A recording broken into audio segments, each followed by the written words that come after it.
समंदर नात पढ़ते हैं, सितारे नात पढ़ते हैं, नबी का घर इशारा हो तो कंकर नात पढ़ते हैं।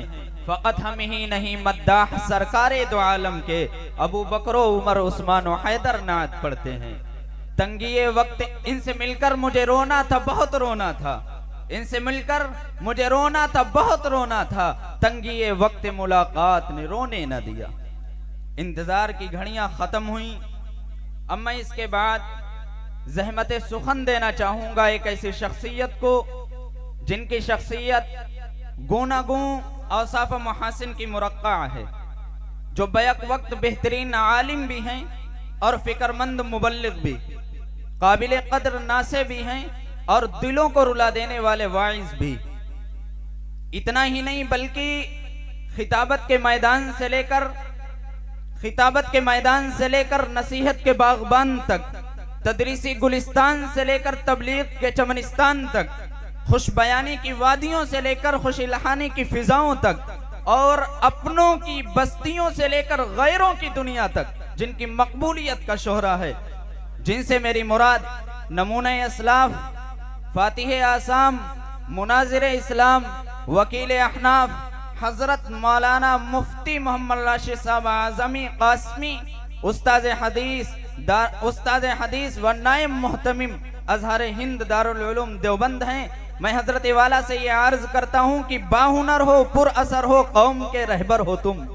बाहुनर हो, पुर असर हो, कौम के रहबर हो तुम। कहकशा हो, फूल हो, इत्र हो, अंबर हो तुम। आओ महफिल में खिताबत का चरागे ज़ौलिए, बाइसे फखरे चमन हो, शमे रोशन तर हो तुम। और मैं ये कहता हूँ कि कहाँ सेके निगाहें दिल को गरमाने कहाँ जाएं, कहाँ सेके निगाहें दिल को गरमाने कहाँ जाएं। तुम ही जब शमे महफिल हो तो परवाने कहाँ जाएं। हजरत वाला स्टेज पे।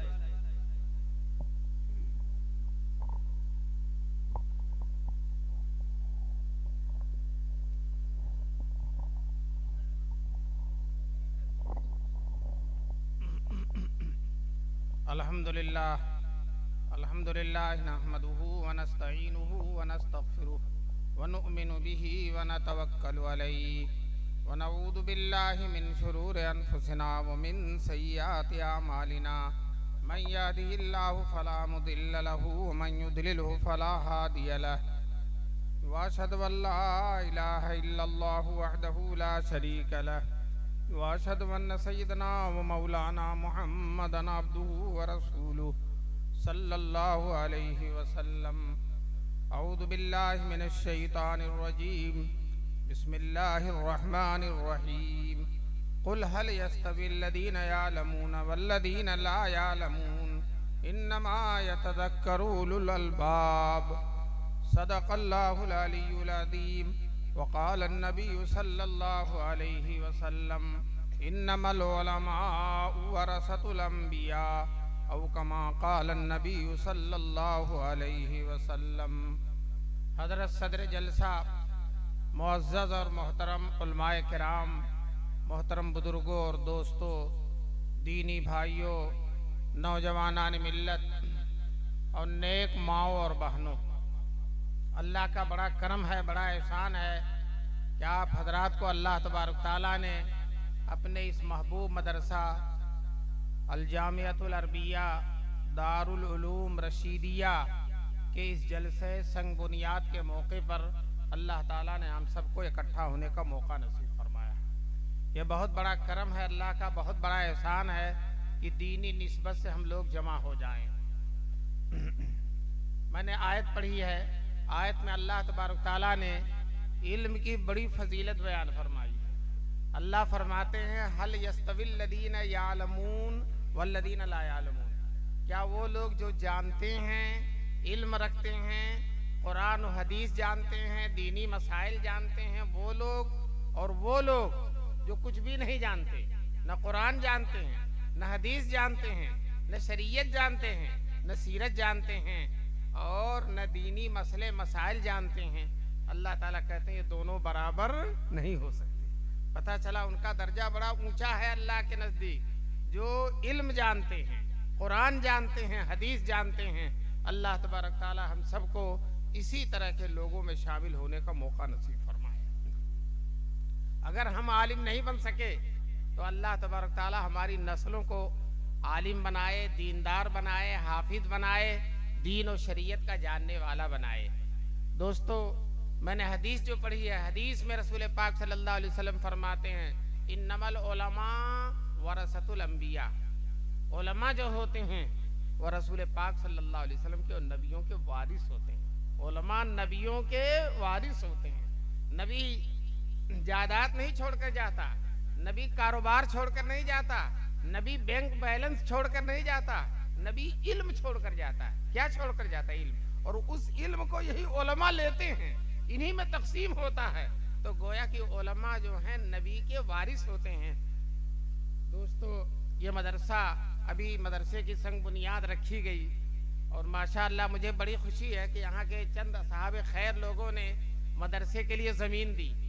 अल्लाह तबारक ताला ज़मीन के एक एक ज़र्रे के बदले अल्लाह ताला उनको जन्नतुल फिरदौस की नेमत नवाजे और नेमतों से माला माल फरमाए कि उन्होंने मदरसे के लिए ज़मीन दी। दोस्तों, मुझे याद आ रहा है, आज इस वक्त दुनिया का सबसे बड़ा मदरसा दारुल उलूम देवबंद, दारुल उलूम देवबंद आज अल्हम्दुलिल्लाह पूरी दुनिया में इससे बढ़कर दीन की खिदमत का कोई मदरसा नहीं है।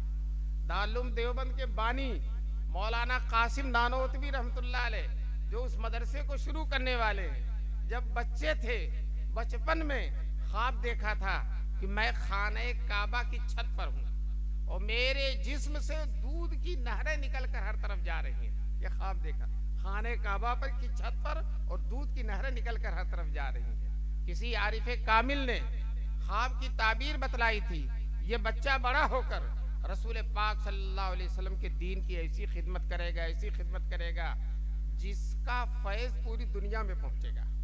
आज आप दुनिया के किसी मुल्क में चले जाएं, यूरोप में, अफ्रीका में, अमेरिका में, बरतानिया में, कहीं भी चले जाएं, अल्हम्दुलिल्लाह दारुल उलूम देवबंद के फारिगीन वहां पहुंचकर मदरसे चला रहे हो, दीन की खिदमत कर रहे हैं। अभी हम लोग फीजी गए थे। फीजी दुनिया का सबसे किनारा है, वहीं से दुनिया शुरू होती है, सबसे पहले सूरज वही निकलता है। 14 घंटा जहाज पर चलते चलते चलते चलते जब फीजी में उतरे हैं तो वहाँ माशाअल्लाह अरबी के मदरसे बिल्कुल वहीं से दुनिया शुरू होती है। फजर की सबसे पहली नमाज वहीं होती है पूरी दुनिया में। वहाँ बहुत सारे अरबी के मदरसे। हमने पूछा आप लोग कहाँ से पढ़कर आए हैं, तो सब लोगों ने कहा दारुल उलूम देवबंद से पढ़कर आए, दारुल उलूम देवबंद से पढ़कर आए हैं। दोस्तों, इमाम हरम जो हरम के सबसे बड़े इमाम हैं वो दारुल उलूम देवबंद में तशरीफ लाए थे और अपनी तकरीर में उन्होंने कहा, मैं दुनिया के हर मुल्क में गया और मैं जहां गया दारुल उलूम देवबंद का फैज़ सूरज और चांद की तरह चमकता हुआ नजर आया। दोस्तों, दारुल उलूम देवबंद उन हालात में कायम हुआ था, आजकल के हालात कुछ भी नहीं है। दारुल उलूम देवबंद जिन हालात में कायम हुआ 1857 के बाद, जब मुसलमानों ने अंग्रेजों से जिहाद किया था मुल्क को आजाद कराने के लिए। दोस्तों, उस 1857 में बज़ाहिर अंग्रेज कामयाब हो गया और कामयाब होने के बाद उसने मुसलमानों पर, इस मुल्क के बाशिंदों पर वो जुल्म किया। दिल्ली में 1000 मदरसे थे, अंग्रेजों ने सारे मदरसों को खत्म कर दिया, सारे मदरसों को तोड़कर शहीद करके जो है इमारतों को फेंक दिया। दोस्तों, 55,000 उलमाए किराम जो है अंग्रेजों के हाथों शहीद हो गए। दिल्ली में हर चौराहे पर जो है फांसी के फंदे लटके हुए होते थे और सुबह से शाम तक मुसलमानों और उलमा को फांसी दी जाती थी। दोस्तों, इन हालात में मदरसे खत्म हो चुके हैं, उलमा खत्म हो चुके हैं। अल्लाह के कुछ मखसूस बंदों ने 1857 के बाद मुसलसल 10 साल तक अल्लाह के हुजूर तहज्जुद में गर्म आंसू बहाए, रोए, ऐ अल्लाह इस्लाम की हिफाजत की कोई सबील पैदा फरमा दे। 10 साल मुसलसल तहज्जुद में गर्म आंसू बहाते रहे। दोस्तों, 10 साल की मुसलसल आहो बुका के नतीजे में, गिरियाज़ारी के नतीजे में, सजदों के नतीजे में, आंसुओं के बहाने के नतीजे में अल्लाह तबारक ताला ने उस जमाने के जितने बड़े बड़े औलिया अल्लाह थे सबके दिल में इल्हाम डाला, सबके दिल में अल्लाह ने बात डाली कि इन अंग्रेजों का मुकाबला करने के लिए और दीन की हिफाजत के लिए, इस्लाम और शरीयत की इशाअत के लिए सबसे बेहतर शक्ल ये है कि एक अरबी मदरसा कायम किया जाए। दोस्तों, ये अल्लाह वाले जब इकट्ठा हुए तो उन्होंने अपने इल्हाम को बयान किया। किसी ने कहा मैंने ख्वाब देखा है मदरसा कायम किया जाए, किसी ने कहा मेरे दिल में आया कि मदरसा कायम किया जाए, किसी ने कहा मुझे ऐसा लगता है कि मदरसा कायम किया जाए। दोस्तों, इन सारे लोगों ने देवबंद की सरजमीन में 1866 में इन सब लोगों ने इकट्ठा होकर एक मदरसे को कायम कर दिया। मदरसा एक मस्जिद है, आज भी मस्जिद मौजूद है देवबंद में, छत्ते की मस्जिद। अल्लाह ताला आपको देवबंद पहुंचाकर उस मस्जिद की ज़ियारत कराए। उस मस्जिद के सहन में एक अनार का दरख्त था। अनार के दरख्त के नीचे एक उस्ताद और एक शागिर्द से मदरसे को शुरू कर दिया गया। उस्ताद भी महमूद थे और शागिर्द का भी नाम महमूद था, और अल्हम्दुलिल्लाह उस मदरसे के कारनामे भी महमूद हैं। दोस्तों, ये मुहर्रम के महीने में, अंग्रेजी के हिसाब से मई के महीने में मदरसा कायम होता है, और मुहर्रम, सफर, रबीउल अव्वल, रबीउल सानी आते आते रमजान तक दौरे की तालीम हो गई, बुखारी शरीफ की तालीम हो गई। अभी मुहर्रम में खुला है और सिर्फ 5-6 महीने के अंदर, और तलबा कहाँ के, सिर्फ मुजफ्फरनगर के नहीं, देवबंद के नहीं, सहारनपुर के नहीं, मेरठ के नहीं, समरकंद बुखारा के तलबा आ गए, काबुल कंधार के तलबा आ गए, रूस तक के तलबा जो है दारुल देवबंद में आ गए। उस जमाने में न रेडियो, न टेलीविजन, न अखबार, लेकिन अल्लाह की रहमत के फरिश्तों ने खबर कर दी, अरे उलूमे नबूवत के परवानों, चलो चलो देवबंद में उलूमे नबूवत का चिराग जल गया है। दोस्तों, जब तलबा की तादाद ज्यादा हो गई तो ये तय हुआ कि अब मदरसा मस्जिद में कब तक चलता रहेगा, इसकी अलग से बुनियाद रखी जाएगी, मदरसे की अलग से बुनियाद रखी जाए। ऐलान हो गया फला तारीख को जुमे के दिन मौलाना कासिम नानोतवी का वाज होगा, और वाज के बाद मदरसे की बुनियाद रखी जाएगी। मुसलमानों इकट्ठा हो जाओ। चुनांचे उस जमाने के जितने बुजुर्ग थे, जितने औलिया अल्लाह थे, जितने अल्लाह वाले थे, सब इकट्ठा हो गए। मौलाना कासिम नानोतवी का वाज हुआ। वाज के बाद मौलाना ने ऐलान कर दिया, मुसलमानों चलो मदरसे की बुनियाद रख दो। चुनांचे आए, सबसे पहली ईंट रखी मियां जी मुन्ने शाह ने, जो देवबंद के सैयद थे, और जिनके बारे में मौलाना कासिम नानोतवी रहमतुल्लाह अलैह फरमाते थे, गुनाह करना तो दूर की बात है, उनके दिल में गुनाह का ख्याल भी नहीं आता है। सबसे पहली ईंट उसने रखी। दूसरी ईंट कुतुब आलम मौलाना रशीद अहमद गंगोही ने रखी। तीसरी ईंट शारेह बुखारी मौलाना अहमद अली सहारनपुरी ने रखी। दोस्तों, जो असल बुजुर्ग हैं, जो मीरे कारवां हैं मौलाना कासिम नानोतवी, वो दूर खड़े हैं, वो अपने को इस लायक नहीं समझ रहे हैं कि मैं भी बुनियाद रखूं। इतनी आजिदी और इनकिसारी है उनके अंदर। लोगों ने बहुत इसरार किया, बहुत इसरार किया, हजरत आप भी कोई ईंट रख दीजिए। लोगों के शदीद इसरार पर चौथी ईंट मौलाना कासिम नानोतवी ने रख दी। दोस्तों, ईंट रखने के बाद इन हजरात ने दुआ किया, बारे इलाहा तेरे कमजोर बंदे जो कर सकते थे कर दिया, अब इस मदरसे को बढ़ाना, इस मदरसे को कबूल करना, सारी दुनिया में फैलाना, और इस मदरसे से दीन की हिफाजत का काम लेना, बारे इलाहा आपका काम है। दोस्तों, इन हजरात ने अल्लाह से खुदा जाने किन हालात में दुआ किया। आज 150 साल का जमाना गुजर गया मदरसे को खोले हुए, 150 साल का जमाना, और उस वक्त से लेकर आज तक पूरे इस 150 साल में रात का कोई लम्हा, दिन का कोई हिस्सा ऐसा नहीं है जिसमें देवबंद के फारिगीन दुनिया के किसी मुल्क में दीन की खिदमत ना अंजाम दे रहे हो। रात में भी दिन में वो तसलसल टूटा ही नहीं, इसलिए कि आज यहाँ रात है तो दुनिया के बहुत से मुल्कों में दिन है। जहाँ दिन है वहाँ उस वक्त यहाँ, और इस वक्त जहाँ दिन हो, जिस वक्त दिन होगा दूसरे मुल्कों में उस वक्त रात हो जाएगी। पूरी दुनिया में आज अल्हम्दुलिल्लाह दीन की खिदमत का सिक्का चल रहा है। आपका ये मदरसा जो जिसकी बुनियाद रखी गई है, अल्हम्दुलिल्लाह वो भी उसी मदरसे से जुड़ा हुआ, उसी मदरसे का फैद है। आपके आलिम, आपकी बस्ती के आलिम मौलाना रफाकत साहब जो दारुल देवबंद से फारिग होकर आए हैं, और आज माशा अल्लाह बस्ती में बहार लग रही कि नहीं लग रही, लग रही कि नहीं। मदरसे की बुनियाद रखी गई है, इंशाअल्लाह आपका ताउन होगा, आपकी मदद होगी तो ये लहलहाता हुआ दारुल बनकर पूरी दुनिया में ये भी चमकेगा इंशाअल्लाह। मैं आप हजरात से सिर्फ यही दरख्वास्त करता हूँ कि आप देखिए, देवबंद एक छोटा सा कस्बा है, जैसे आपका यह था इसी तरह से थोड़ा सा बड़ा कस्बा, कोई नहीं जानता, रेलवे लाइन से हटकर है और आम शाहराह से हटकर है, दिल्ली से बहुत दूर है, लखनऊ से बहुत दूर है, वहाँ जाने आने के आज भी सबीले बहुत ज्यादा नहीं है, लेकिन उस मदरसे की बरकत से आज देवबंद का नाम पूरी दुनिया में चल रहा है कि नहीं। बाहर मुल्कों में पूछते हैं यूपी कहाँ है, तो कहा जाता है जहां देवबंद है। यूपी का तारुफ देवबंद से होता है। आज आपका ताजमहल इतना मशहूर नहीं है, लाल किला इतना मशहूर नहीं है, व्हाइट हाउस दुनिया का इतना मशहूर नहीं है जितना अल्हम्दुलिल्लाह दारुल उलूम देवबंद मशहूर है। हर जगह उसकी खिदमत के चर्चे हैं। और आज अल्हम्दुलिल्लाह वो अंग्रेज जिसने हमारे दीन को मिटाना चाहा था, हमारे दीन को बर्बाद करना चाहा था, मस्जिदों मदरसों को वीरान करना चाहा था, दोस्तों हम बर्बाद नहीं हुए, वो अंग्रेज ही बर्बाद हो गया कि नहीं हो गया। दोस्तों आज तो हम यहाँ मौजूद हैं, लेकिन अल्लाह का करम और एहसान है कि अंग्रेज यहाँ मौजूद नहीं है।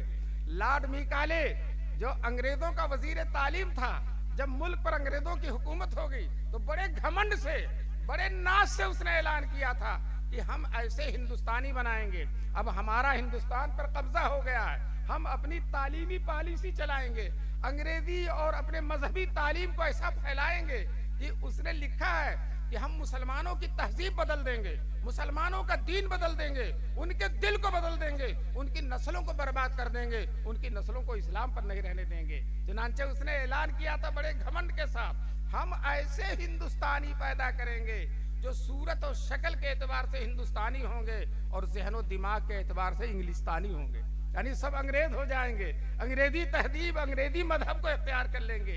ये लॉर्ड मेकाले ने अपने हुकूमत के गुरूर पर ऐलान किया था। दोस्तों उसके मुकाबले में देवबंद के बोरिये पर बैठने वाले, टाट पर बैठने वाले उलमाए रब्बानियीन ने देवबंद का मदरसा खोलकर अंग्रेजों के मुकाबले में बड़ी आजिदी और इनकिसारी के साथ अल्लाह की नुसरत के बलबूते पर ऐलान कर दिया, हम ऐसे हिंदुस्तानी बनाएंगे जो सूरत और शक्ल के एतबार से हिंदुस्तानी होंगे और ज़हनो दिमाग के एतबार से मक्की और मदनी होंगे। अंग्रेजों ने हमको इंग्लिस्तानी बनाना चाहा था और उलमा देवबंद ने हमको मक्की और मदनी। मैं दोस्तों बताना चाहता हूँ, पूछना चाहता हूँ, बताओ देवबंद का फैज़ हुआ कि नहीं हुआ? हम मक्की और मदनी हैं कि नहीं हैं? हम यहाँ मौजूद हैं, लेकिन हमारा दिल मदीने में है। कहते हैं हुब्बे जो है हुब्बे अहमद अज़ल ही से सीने में है, हुब्बे अहमद अज़ल ही से सीने में है, मैं यहाँ हूँ मेरा दिल मदीने में है कि नहीं? हर मुसलमान का दिल मदीने में है। मुसलमान फख्र से कहता मदीना जाऊं फिर आऊं, मदीना फिर जाऊं, मदीना जाऊं फिर आऊं, मदीना फिर जाऊं, तमाम उम्र इसी में तमाम हो जाए। दोस्तों बताओ मक्की और मदनी है कि नहीं है? अल्हम्दुलिल्लाह उस देवबंद ने ऐसे बड़े बड़े उलमा पैदा किए। वहाँ का सबसे पहला शागिर्द शेखुल हिंद मौलाना महमूद हसन साहब रहमतुल्लाह अलैह, जो सबसे पहले देवबंद के शागिर्द हैं, सबसे पहले दारुल देवबंद के तालिब इल्म हैं। दोस्तों जब बड़े हुए, मदरसे से फारिग हो गए, दारुल के शेखुल हदीस हो गए, अंग्रेजों के खिलाफ तहरीक शुरू कर दी कि अंग्रेजों को इस मुल्क से भगाना है। जिस मुल्क ने, जिस अंग्रेज ने मुगलिया हुकूमत को खत्म किया है, जिस अंग्रेज ने 10 जो है हजारों मदरसों को खत्म कर दिया, उलमा को फांसी पर दे दिया, हिंदुस्तान के बाशिंदों को, हिंदू और मुस्लिम को आपस में लड़ाना चाहा है, उस अंग्रेज को हम खत्म करके रहेंगे। चुनांचे अंग्रेजों के खिलाफ तहरीक शुरू कर दी। शेखुल हिंद हज करने गए थे मक्के, मदीने से उनको गिरफ्तार करके अंग्रेजों ने माल्टा की जेल में डाल दिया। माल्टा ऐसा ठंडा जजीरा है कि पानी बर्फ हो जाता है, वहां का पानी बर्फ हो जाता है, उसी पानी से तहज्जुद के वक्त वुजू करते थे। और दोस्तों 3.5 साल के बाद जब पूरे हिंदुस्तान में तहरीक चली, हर जगह लोगों ने अंग्रेजों को ललकारा कि आपको शेखुल हिंद को छोड़ना पड़ेगा। चुनांचे अंग्रेज मजबूर होकर माल्टा से उनको रिहा करके पानी के जहाज से हिंदुस्तान लाया। अभी जहाज हिंदुस्तान नहीं पहुंचा था, शेखुल हिंद अंग्रेज डर रहा था कि ये मर्द कलंदर, ये अल्लाही फकीर, ये आलिम रब्बानी अगर फिर हिंदुस्तान में आ गया तो हमारे खिलाफ आग लगा देगा। इसलिए अंग्रेज अगर से छोड़ने पर मजबूर था, लेकिन चाहता था कि शेखुल हिंद आने के बाद अंग्रेजों के खिलाफ न लड़े, अंग्रेजों के खिलाफ तहरीक न चलाएं। चुनांचे अभी जहाज साहिल पर नहीं आया, किनारे नहीं पहुंचा, अंग्रेजों ने एक सरकारी आदमी को पानी कश्ती पर बैठाकर पानी के जहाज में पहुंचाया ताकि शेखुल हिंद से तन्हाई में बात करे। चुनांचे ये अंग्रेज का आदमी शेखुल हिंद से गया मिलने और कहा हजरत, रोने लगा जाकर, मक्कार लोग रो लेते हैं ना, रोने लगा और कहा हजरत आपका वजूद बड़ा कीमती है, आप हिंदुस्तान में आ गए, हम हिंदुस्तानी मुसलमानों पर बड़ा एहसान है, अब यहाँ आकर आप अंग्रेजों के खिलाफ न लड़िएगा, देवबंद में खानकाह खोलकर बैठ जाइएगा, इसलिए कि खानकाह खोलकर बैठ जाएंगे तो अंग्रेजों को कोई खतरा नहीं रहेगा। शेखुल हिंद समझ गए, उन्होंने कहा सुनो, उस्ताद मोहतरम मौलाना कासिम नानोतवी जो रास्ता दे गए हैं उस रास्ते को छोड़ने वाला नहीं हूँ, मैं हिंदुस्तान में जाकर अंग्रेजों के खिलाफ तहरीक बर्पा करूंगा और अंग्रेजों के खिलाफ तहरीक चलाऊंगा, कोशिश करूंगा, मेहनत करूंगा, अगर मेरे जिस्म में ताकत नहीं होगी अपने शागिर्दों से कहूंगा चारपाई पर डालकर मुझे पूरी मुल्क का दौरा कराएं ताकि मैं अंग्रेजों के खिलाफ आग लगाऊं। दोस्तों बताइए, अभी छूट कर आए भी नहीं है और बगावत का बयान देना शुरू कर दिया।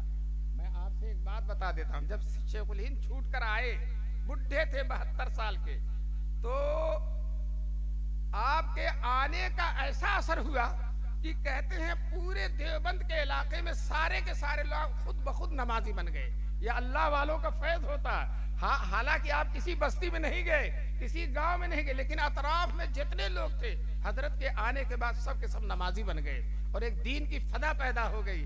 दोस्तों इन्हीं के शागिर्द थे शेखुल इस्लाम मौलाना हुसैन अहमद मदनी रहमतुल्लाह अलैह। आप में के बूढ़े लोगों ने हजरत शेखुल इस्लाम को देखा होगा, इन्होंने भी अंग्रेजों के खिलाफ अपने उस्ताद के इंतकाल के बाद तहरीक चलाई और फतवा दे दिया किसी मुसलमान के लिए अंग्रेज की फौज में भर्ती होना जायज नहीं है, अंग्रेज की मुलाजमत करना जायज नहीं है, अंग्रेज की मदद करना जायज नहीं है। अंग्रेज ने हजरत मदनी के खिलाफ मुकदमा चलाया, तो जो है कराची का मुकदमा बहुत मशहूर है, बगावत का मुकदमा कि हमारे खिलाफ फतवा दिया, चुनांचे हजरत गिरफ्तार करके कराची में लाए गए। जब अदालत में पेश हुए और अंग्रेज जज ने हजरत से पूछा आपने हुकूमत के खिलाफ बयान दिया, फतवा दिया, तो देखिए हर तरफ फौज खड़ी है, फौज पिस्तौल और राइफल ताने खड़ी है कि अगर हजरत के खिलाफ फैसला हो जाता तो अभी राइफल से इनको उड़ा दिया जाएगा, अभी गोलियों से भून दिया जाएगा इनको। दोस्तों उस हालत में हर तरफ राइफल ताने हुए खड़े हैं, मौलाना मदनी खड़े होते हैं और अदालत में बयान देते हैं कि अंग्रेज लोग सुन लें, अंग्रेज जज सुन लें, मैंने पहले भी अंग्रेजों के खिलाफ बयान दिया था, आज भी दे रहा हूं और आइंदा भी देता रहूंगा। और अगर बरतानिया से वायसराय इस्लाम की मुखालफत के लिए हिंदुस्तान में आएंगे तो हिंदुस्तान में इस्लाम की हिफाजत के सिलसिले में जितनी गर्दनें कटेंगी उसमें पहली गर्दन हुसैन अहमद की होगी। अदालत में उन्होंने ऐलान कर दिया और कहा हम अंग्रेजों से डरने वाले नहीं हैं, हम अंग्रेजों की फांसियों से डरने वाले नहीं हैं, हम अपना कफन देवबंद से साथ लेकर आए हैं, हमें फांसी दे दो, हमें गोलियों से उड़ा दो, हम डरने वाले नहीं हैं। अदालत ने बयान दिया, मौलाना मोहम्मद अली जौहर बैठे थे, उठकर मौलाना के कदमों पर गिर गए और कहने लगे मौलाना ये जुर्रत, ये हिम्मत, इसने तो सहाबा की याद ताज़ा करा दी। चुनांचे मौलाना मोहम्मद अली ने हजरत मदनी के पैरों को चूम लिया और कहा कदम कर बेखुदी में चूम लें तो माफ फरमाएं, कदम कर बेखुदी में चूम लें तो माफ फरमाएं, न गुस्ताखी इसे समझें ये दीवानों की फितरत है। दोस्तों ये हैं उलमाए देवबंद, ये हैं देवबंद की बरकत। आज अल्हम्दुलिल्लाह मुल्क के चप्पे चप्पे में मदरसे हैं कि नहीं हैं, और मदरसे बंद नहीं हो रहे हैं, अल्हम्दुलिल्लाह मदरसे खुलते चले जा रहे हैं। आज हम लोगों ने खुद आज एक नए मदरसे की बुनियाद रखी कि नहीं रखी। बहुत दफा ऐसा होता है इस्लाम दुश्मन ताकतें मुख्तलिफ इस्लाम दुश्मन मुल्कों के वज़ीर खारजा किसी जगह इकट्ठा होते हैं, रात भर मीटिंग करते हैं, मीटिंग में तजवीज़ पर तजवीज़ पास करते हैं और ये तय करते हैं बंद कर दो इन मदरसों को, बंद कर दो, ये दहशतगर्दी का अड्डा है। रात भर मीटिंग होती है। दोस्तों सुबह कोई मदरसा बंद नहीं होता है, 20-25 मदरसे और खुल जाते हैं। अरे खुल जाते हैं कि नहीं खुल जाते हैं? और इसी तरह से इंशाअल्लाह ये मदरसे खुलते रहेंगे और दीन का काम जारी रहेगा। दोस्तों याद रखो हमारे हुजूर सल्लल्लाहु अलैहि वसल्लम ने अरफात के मैदान में जब आपने आखिरी हज फरमाया था तो हुजूर सल्लल्लाहु अलैहि वसल्लम ने अल्लाह से रो रो के दुआ की थी, बारे इलाहा। देखिए दुआ क्या की थी, हम लोग अपने लिए मांगते हैं, अपने घर के लिए मांगते हैं, अपने बच्चों के लिए मांगते हैं, लेकिन हमारे नबी ने क्या दुआ मांगी थी? हुजूर सल्लल्लाहु अलैहि वसल्लम ने फरमाया था अल्लाह से दुआ मांगी थी, बारे इलाहा कोई जालिम, कोई जाबिर, कोई खूंखार मेरी उम्मत को ख़त्म न कर सके, मेरी उम्मत क़यामत तक बाकी रहे। ये दुआ फरमाई थी रसूल पाक सल्लल्लाहु अलैहि वसल्लम ने। दोस्तों, अल्लाह ने बतला दिया मेरे महबूब आपकी दुआ कबूल है, आपकी उम्मत इंशाअल्लाह क़यामत तक बाकी रहेगी। जब हुजूर ने दुआ किया है तो हम इस दुआ पर भरोसा करके, इस दुआ पर एतमाद करके कहते हैं इस मुल्क में, इस दुनिया में कोई रहे या न रहे, हम तो इंशाअल्लाह क़यामत तक रहेंगे। इंशाअल्लाह हम तो इंशाअल्लाह क़यामत तक रहेंगे। हमारे सर पर हमारे रसूल पाक सल्लल्लाहु अलैहि वसल्लम की मकबूल दुआ है, हुजूर की दुआ है हमारे लिए। दोस्तों, याद रखो, ये दारुल उलूम देवबंद, ये मदाहिरुल उलूम सहारनपुर, ये नदवतुल उलमा और ये चप्पे चप्पे में फैले हुए लाखों मदारिस, इंशाअल्लाह सुमे इंशाअल्लाह सारे मदारिस, सारे मदरसे, सारी दीनी तहरीकें इंशाअल्लाह क़यामत तक बाकी रहेंगी। कोई इनको खत्म करने वाला नहीं है। अल्लाह ने कुरान में फरमाया, इन तंसुरुल्लाह यंसुरुकुम, ऐ मुसलमानों अगर तुम अल्लाह के दीन की मदद करोगे अल्लाह तुम्हारी मदद करेगा। तो बताओ, मदरसे दीन की मदद कर रहे हैं कि नहीं कर रहे हैं? ये मदरसे आलिम बना रहे हैं, हाफिज बना रहे हैं, कारी बना रहे हैं। एक मदरसा दारुल उलूम देवबंद हर साल माशा अल्लाह 1700, 1600, 1500, 1200, 1000 हर साल आलिम बनाता है। और एक आलिम जिस इलाके में पहुंच जाता है माशाअल्लाह पूरे इलाके में दीनी तब्दीली पैदा कर देता है एक आलिम। ऐसे ऐसे ये लॉकडाउन जब लगा था, आपको मालूम है सब चीज बंद हो गई, ट्रेनें बंद हो गई, कारें बंद हो गई, जहाज बंद हो गया, पैसा बंद हो गया, हर चीज बंद हो गई, लेकिन हाफिज और आलिम होना बंद नहीं हुआ। हर चीज बंद हुई लेकिन हाफिज और आलिम नहीं। जब लॉकडाउन लगा और मदरसों में बच्चों का जाने की पाबंदी लग गई, मदरसे बंद हो गए, मस्जिदें बंद हो गई, बच्चे घरों में बैठ गए और घरों ही में ही तो पढ़ना शुरू किया। और लॉकडाउन लगा और लॉकडाउन खत्म हुआ, इस बीच में 10,000 हाफिज बन गए, 10,000 हाफिज बन गए। बताओ, ये दीन का सिलसिला बंद होने वाला नहीं है इंशाअल्लाह। अल्लाह तबारक ताला हम सबको दीन पर चलने वाला और मदरसों से मोहब्बत रखने वाला बनाए। मैं इस बस्ती वालों को दिल की गहराइयों से मुबारकबादी देता हूँ कि देवबंद की एक किरण तुम्हारे पास आ गई है। ये जो मदरसा है, मदरसा रशीदिया, ये देवबंद की एक किरण है, देवबंद की एक तजल्ली है, देवबंद का एक नूर है जो अल्लाह ताला ने तुम्हारी बस्ती में पहुंचा दिया। अगर तुम इस मदरसे की कदर करोगे, इस मदरसे को बढ़ाओगे, इस मदरसे को सीने से लगाओगे, इस मदरसे को अपना मदरसा समझोगे, तो इंशाअल्लाह अल्लाह तबारक ताला की रहमतें तुम पर झूम झूम कर बरसेंगे। इंशाअल्लाह तुम्हारी नस्लों में आलिम होंगे, हाफिज होंगे, दीनदार होंगे। और याद रखो, सबसे ऊंचे लोग यही आलिम हैं, सबसे ऊंचे लोग यही हाफिज हैं, यही कारी हैं। क्यों? ये इनके दर्जे इतने बुलंद हैं। हदीस में रसूल पाक सल्लल्लाहु अलैहि वसल्लम फरमाते हैं, जिसका बच्चा नादरा पढ़ लेता है, जिसका बच्चा कुरान का नादरा फरफर पढ़ लेता है, अल्लाह ताला बाप के अगले पिछले गुनाह माफ कर देते हैं। बच्चे ने कुरान देखकर पढ़ लिया, बाप के अगले पिछले गुनाह माफ। जिसका बेटा हाफिज हो जाता है, रसूल पाक सल्लल्लाहु अलैहि वसल्लम फरमाते हैं, मैदान महशर में वो हाफिज अल्लाह के सामने खड़ा होगा और अल्लाह ताला उसके बाप को भी बुलाएंगे। इधर बेटा खड़ा होगा, सामने बाप खड़ा होगा और बेटे से अल्लाह ताला कहेंगे पढ़ते जाओ। बेटा बिल्ला बिस्मिल्लाह कह के फरफर कुरान पढ़ता चला जाएगा और बेटा पढ़ता चला जाएगा। बेटा एक आयत पढ़ेगा और बाप का एक दर्जा बढ़ेगा, दूसरी आयत पढ़ेगा दूसरा दर्जा, तीसरी आयत पढ़ेगा तीसरा। बेटा पढ़ता जाएगा और बाप का दर्जा बढ़ता चला जाएगा। हमारे दारुल देवबंद के शेखुल हदीस मरहूम हजरत मुफ्ती सईद साहब रहमतुल्लाह अलैह इस हदीस को सुनाकर मजाक के तौर पर फरमाते थे, डंडा खाया बेटे ने वो दर्जा बढ़ रहा है बाप का, डंडा खाया बेटे ने वो दर्जा बढ़ रहा है बाप का। क्यों? ये बेटा यूं ही हाफिज नहीं हुआ, बड़े बड़े सेहतमंद मोटे मोटे नौजवान सोए हुए और ये दुबला पतला छोटा सा बच्चा फजर से पहले उठ जाता है और जो है फजर से पहले जो है नाश्ते से पहले कुरान भी सुना लेता, सबक भी सुना लेता, मुफ्ता भी सुना लेता। अभी बड़े बड़े लोग जाग भी नहीं रहते हैं और ये बच्चा अपना सबक सुनाकर फारिग हो जाता है। और दोस्तों, अगर याद नहीं रहता और उस्ताद को सुनाने जाता है तो थप्पड़ का नाश्ता मिलता है, थप्पड़ का नाश्ता। मुफ्ती साहब इसी बात की तरफ इशारा कर रहे हैं। डंडा खाया बेटे ने और दर्जा बढ़ रहा है बाप का। बाप का क्यों दर्जा बढ़ रहा है? बाप ने कुर्बानी दी है। बाप ने उसको इंग्लिश मीडियम में नहीं भेजा, बाप ने उसको स्कूलों और कॉलेजों में नहीं भेजा, बाप ने उसको सऊदी अरब कमाने के लिए नहीं भेजा, बाप ने उसको होटलों में और चाय खालों में मुलाजिम नहीं रखा, बाप ने उसको सड़कों और गलियों पर आवारा नहीं छोड़ा, बल्कि बाप ने लाकर उसको मदरसा रशीदिया में दाखिल कर दिया।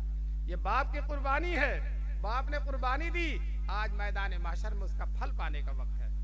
दोस्तों, उस वक्त जिनके 6-6 बेटे होंगे, 7-7 बेटे, एक को भी हाफिज नहीं बनाया होगा, उस वक्त कफे अफसोस मलेंगे। हार की एक बच्चे को हाफिज बना देता तो आज मेरा भी दर्जा इतना बढ़ जाता। दोस्तों, तय कर लो इंशाअल्लाह कि हम अपने बच्चे को इस मदरसे में लाएंगे इंशाअल्लाह, और हाफिज बनाएंगे और आलिम बनाएंगे।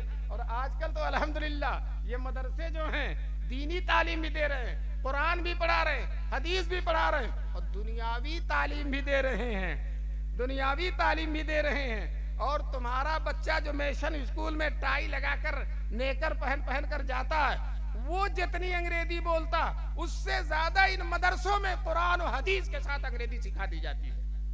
आज मदरसों ने ये रवि शक्तियाल की ये तरीका कि दुनियावी तालीम को भी दे रहे हैं। और याद रखो, यहाँ दीनी माहौल में है, उनका अकीदा भी बचा हुआ, कुरान भी है, हदीस भी है, दीन भी हाथ में है और दुनिया भी हाथ में है। ये हमारी बेवकूफ़ी है कि हम इन मदरसों को छोड़ कर कॉलेजों और स्कूलों में ले जाएं। मैं सच कहता हूँ, मैं भी एक मदरसे में गया था, एक छोटा सा बच्चा, बहुत छोटा सा बच्चा, वो हाफिज हिफ्ज भी कर रहा, नादरा पढ़ चुका, हिफ्ज भी कर रहा, और उसने इतनी बेहतरीन अंग्रेजी बोली, अंग्रेजी में सारी गिनतियां सुना दी और अंग्रेजी में बहुत देर तक सुनाता रहा। बड़े बड़े अंग्रेजी पढ़ने वाले आश कर रहे थे कि माशाल्लाह इन मदरसों में क्या सिखा दिया है।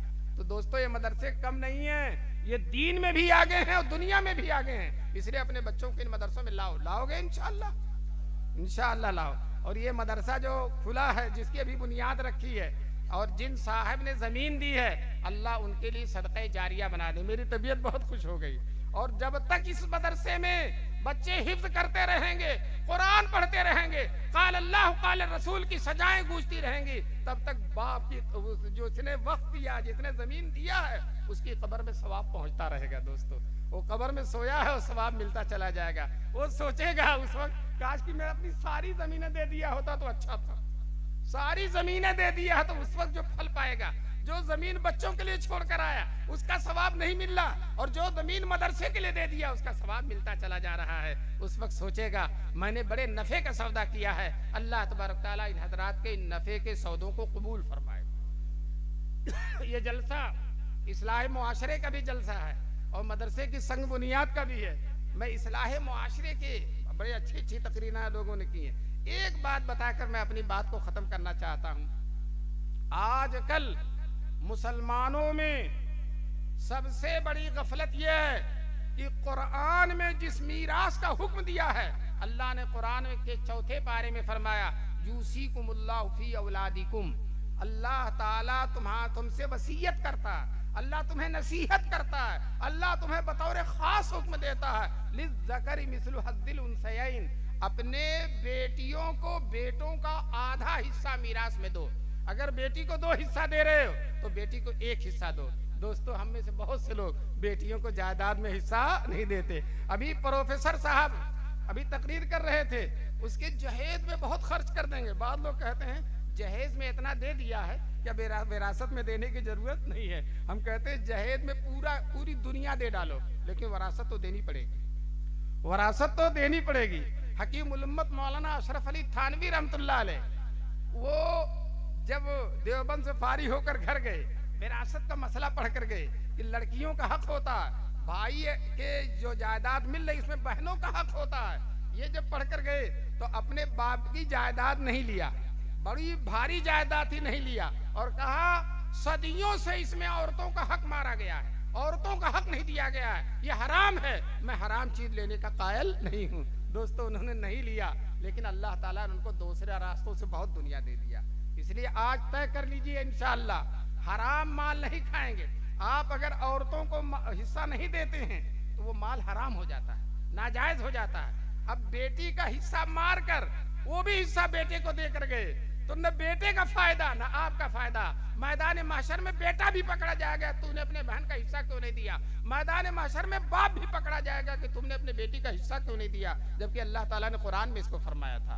इसलिए दोस्तों हम तय करें कि इंशाअल्लाह अपनी जायदाद में अपनी बेटियों का हिस्सा देंगे जरूर। और याद रखो, हलाल देने से कम नहीं होता, देने से लोग सोचते कम हो जाएगा, बेटियां 6 हैं बेटा 1 है, सब तो बेटियां ही लेकर चली जाएंगी। नहीं नहीं, अल्लाह का जब हुक्म है, ये सारी चीजें अल्लाह की हैं। इन्नल अर्द लिल्लाहि युरिसुहा मन यशा, पूरी जमीन अल्लाह की, आपका खेत अल्लाह का, आपकी जायदाद अल्लाह की, और ये हुक्म भी अल्लाह का है। इसलिए अल्लाह के हुक्म को मानना।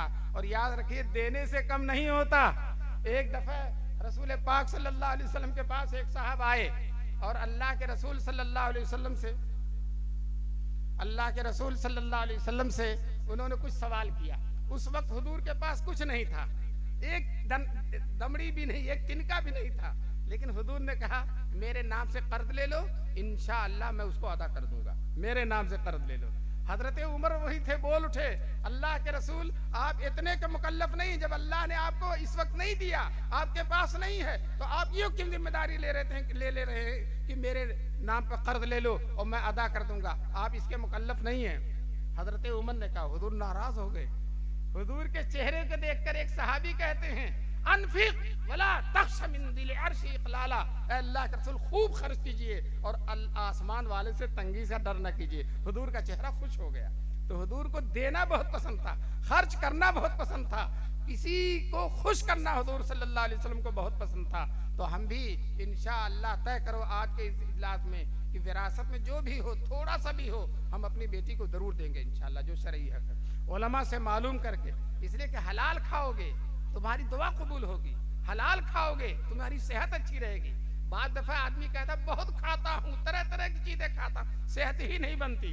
तो मैं कहता हूँ जरा जायजा ले लो, जो बहुत तरह तरह की चीजें खाते हो, हलाल है या हराम है, कहीं हराम तो नहीं है। हराम अगर ओहद पहाड़ के बराबर भी खा जाओगे, कोई नूरानियत पैदा ही नहीं होगी, कोई रूहानियत पैदा नहीं होगी, दिल के अंदर कोई अच्छाई पैदा ही नहीं हो सकती। इसलिए अल्लाह ताला हम सबको हलाल खाने की तौफीक नसीब फरमाए। इसी तरह से माशाअल्लाह जितनी तादाद मर्दों की है उतनी ही तादाद औरतों की है।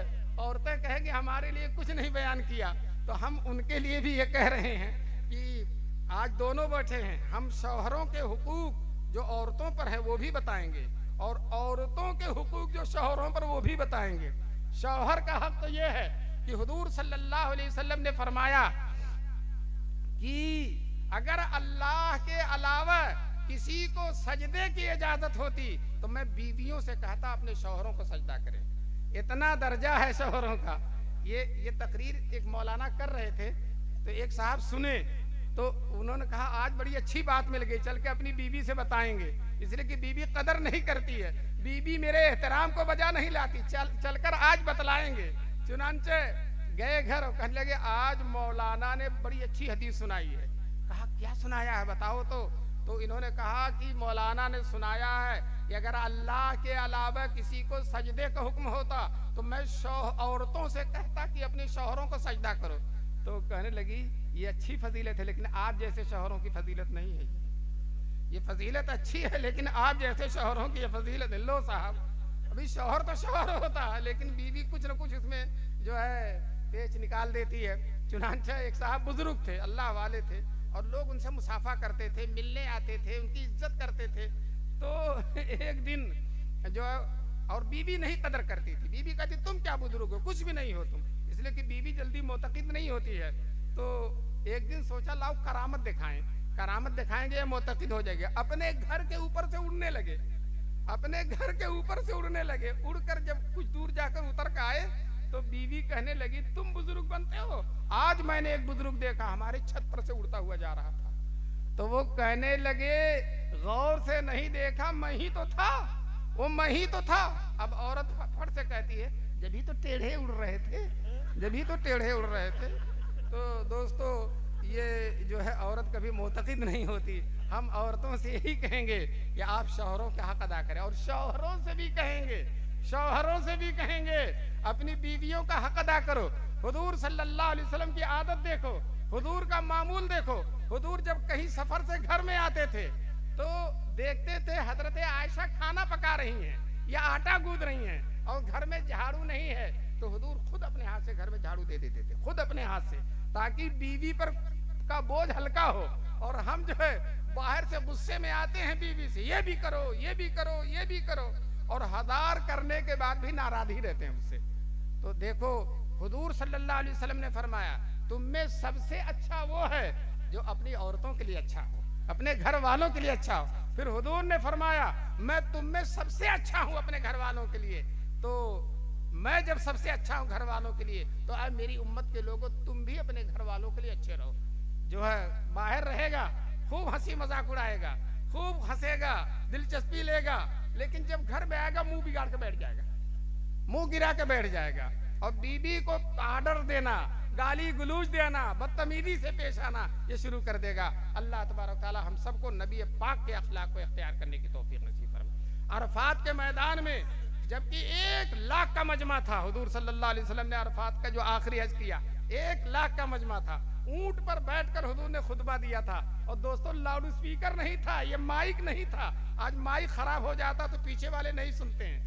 1 लाख का मजमा था और सहाबा कहते हैं हुजूर तकरीर कर रहे हैं और सामने वाला करीब वाला जैसे सुन रहा, वो जो दूर है वो भी वैसे ही सुन रहा। ये मौजदा था जनाब रसूल पाक सल्लल्लाहु अलैहि वसल्लम का। चुनांचे हुजूर सल्लल्लाहु अलैहि वसल्लम ने अपनी तकरीर में फरमाया कि ऐ मर्दो, औरतों के साथ अच्छा सलूक करो। आखिरी खुतबे में कहा, ये कमजोर हैं, ये नातमा हैं, ये ज़ईफ हैं, ये अपने माँ बाप को छोड़कर तुम्हारे हाथों में आ गई हैं, इनके साथ तुम अच्छा सलूक करो। जो खुद खाओ इनको भी खिलाओ, जो खुद पहनो इनको भी पहनाओ, और इनको मारो मत, इनको मारो मत, इनको जख्मी न करो, इनके दिल को जख्मी न करो। दोस्तों हुजूर ने फरमाया, इस्तौसौ बिन निसाई खैरा, मैं तुमको औरतों के सिलसिले में बेहतरीन वसीयत करता हूँ। अगर आपको अपनी बीवी से नाराजगी हो, किसी वजह से नापसंदीदगी हो, तो ये सोच लो कि ये वो औरत है जिसके बारे में हुजूर ने वसीयत किया है। हर औरत के बारे में हुजूर ने वसीयत किया है। हम तमाम मर्दों को हुजूर सल्लल्लाहु अलैहि वसल्लम की वसीयतों को समझने की तौफीक नसीब फरमाए। बताओ मर्द लोग औरतों के हुकूक अदा करेंगे और औरत भी इंशाअल्लाह मर्दों के दर्जे को पहचानेंगी। और माएँ और बहनें, ये इनकी गोद जो है ये सबसे बड़ी तरबियत की जगह है, इनकी गोद। आजकल हमारी माएँ और बहनें, बाद औरतें जो हैं अल्लाह उन्हें हिदायत नसीब फरमाए, मर्दों से ज्यादा मोबाइल देखती हैं, मर्दों से ज्यादा हर वक्त हाथ में मोबाइल देख रही हैं। तो जब आप मोबाइल देखेंगी और आपके सामने गंदी तस्वीरें आएंगी, तो आपके गोद में जो बच्चा है वो भी दीनदार नहीं बन सकेगा। इसलिए उसको दीनदार बनाने के लिए अपने आप को दीनदार बनना पड़ेगा। तकवा की जिंदगी, खौफ खुदा की जिंदगी, नमाज पढ़ना पड़ेगा, और इसी तरह से वजीफे पढ़ने पड़ेंगे, दरूद पढ़ना पड़ेगा, जिक्र करना पड़ेगा। अगर तुम ये करोगी तो तुम्हारे बेटे के अंदर भी दीनदारी पैदा होगी। और अगर तुमने अपने आप को बर्बाद किया तो तुमने खुद अपने आप को बर्बाद नहीं किया, अपने बेटों को भी बर्बाद कर दिया, उनकी भी तरबियत खराब कर दी। खुद तो डूबे हैं सनम, तुमको भी ले डूबेंगे। बेटों से कह रही है माँ अपनी ज़बान हाल से, बेटे मैं भी बर्बाद हो गई और मेरी वजह से तुम भी बर्बाद हो गए। तो हम अम्माओं और बहनों से नसीहत करते हैं, न खुद बर्बाद हों, न अपनी औलाद को बर्बाद करें, गंदी चीज़ों की तरफ न जाएं। एक दफ़ा हुजूर सल्लल्लाहु अलैहि वसल्लम बैठे थे और हुजूर दो बीवियां हुजूर की बैठी थी। एक अंधे सहाबी आने लगे तो हुजूर ने उनसे कहा पर्दा कर लो, पर्दा कर लो।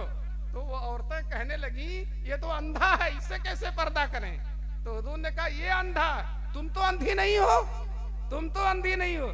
जिस तरह से ये जायज नहीं है कि मर्द हमको देखे, उसी तरह से ये भी जायज नहीं है कि मर्दों को हम देखें। इसलिए दोस्तों, माओं और बहनों, इन सब चीज़ों पर हम सबको अल्लाह ताला अमल करने की तौफीक नसीब फरमाए। और मैं बड़ा लंबा सफ़र करके आया और सबसे आखिर में बुढ़े आदमी को बैठा दिया। पहले से बैठा देते तो कुछ और भी बातें हो जाती, लेकिन बहरहाल आप हजरात ने गौर से बातें सुन ली। मुझे बहुत उम्मीद है कि मेरी कही हुई बातों पर आप अमल करेंगे इंशाअल्लाह। आप अपने बेटों को आलिम बनाएंगे इंशाअल्लाह, मदरसे की खिदमत करेंगे। और इस मदरसे के लिए मौलाना रफाकत को बहुत दूर दूर तक चंदा करने की जरूरत न पड़े, आप यहीं से इस मदरसे की खिदमत कर दीजिए। तय कर दीजिए कि जब हमारी जमीन है तो हमारा ही पैसा इसमें लगेगा इंशाअल्लाह। और मदरसा शानदार मदरसा हो। सुन लो, जिस बस्ती में मदरसा शानदार होता है वहाँ के लोग भी शानदार। आज देवबंद के लोग बहुत मालदार हैं, बहुत मालदार, दुकानदारों की दुकानें बहुत चलती हैं। क्यों? मदरसा जब चल रहा है तो दुकानें भी चल रही हैं। तो दोस्तों यहाँ मदरसा जब अच्छा रहेगा तो इंशाअल्लाह हमारा घराना भी अच्छा रहेगा, हमारे घर में दौलत होगी, मालदारी होगी, अल्लाह की रहमत होगी। इसलिए हम इस मदरसे को जल्द से जल्द बनाएंगे। और मौलाना रफाकत जो आपकी बस्ती के हैं, अगर ये कहीं और चले जाते तो ये सोने की चिड़िया हाथ से निकल जाती, लेकिन माशाअल्लाह आपके इसी बस्ती में हैं और यहीं रह गए। आप कोशिश कीजिए कि ये कीमती इंसान बस्ती से जाने न पाए कहीं। कोशिश करेंगे इंशाअल्लाह, यहीं रहें, यहीं जिंदगी गुजार दें और इस मदरसे को शानदार मदरसा बनाकर, दारूम बनाकर, बेहतरीन मदरसा बनाकर, अरबी तालीम का अच्छा इदारा बनाकर इस बस्ती के नाम को रोशन कर दें और इस बस्ती के मरने वालों की कब्रों को भी रोशन कर दें। क्यों? जब कुरान पढ़ा जाता है, तिलावत होती है, तो मुर्दे भी बहुत खुश होते हैं, उनको भी सवाब मिलता है। एक वाकया सुनाकर बात खत्म करता हूँ। जलालुद्दीन सुयूती रहमतुल्लाह अलैह ने वाकया लिखा। एक लड़का हाफिज़े कुरान था और रोजाना अपने माँ की कब्र पे जाकर कुरान की तिलावत करता था, रोजाना बख्शता था, पारा 2 पारा पढ़कर। एक दिन अम्मा ख्वाब में आई और ख्वाब में आकर माँ ने कहा, बेटे जब तू मेरी कब्र पर आता है तो आते ही कुरान न पढ़ा कर, थोड़ी देर रुक जाया कर। हाफिज आलिम बड़े तेज होते हैं, कुरान न है सीने में, बड़े तेज हो। ख्वाब ही में अपनी अम्मा से पूछता, अम्मा ऐसा क्यों? मैं अपने आपकी कब्र पर जब आऊं तो थोड़ी देर रुक जाऊं फिर कुरान पढ़ूं, ऐसा क्यों? तो माँ ने कहा, बेटे जब तू मेरी कब्र पर आता है और आते ही कुरान शुरू कर देता है तो तेरे मुंह से लेकर मेरी कब्र तक इतना नूर होता है, इतना नूर होता है कि उस नूर की कसरत में तेरा चेहरा नहीं देख पाती। तो दोस्तों ये नूर कौन देगा? ये हाफिज और आलिम देंगे, ये कारी देंगे, अल्लाह वाले देंगे। अल्लाह ताला हम सब की कब्रों को नूरानी कब्र बना दे। कब्र में तो जाना है कि नहीं जाना है? कोई साहब कब्र से बचेंगे नहीं। जो है एक फकीर था, उसकी पगड़ी लेकर कोई भाग गया शहर की तरफ, पगड़ी लिया और शहर की तरफ भाग गया। फकीर जाके कब्रिस्तान के गेट पर बैठ गया। किसी ने कहा, फकीर तेरी पगड़ी उधर गई है, तू इधर बैठा है। तो फकीर बड़ी सादगी से कहता, कहीं जाए यहीं आएगा, कहीं जाए यहीं आएगा। तो दोस्तों मैं भी आपसे कहता हूं, आप व्हाइट हाउस पर रहें।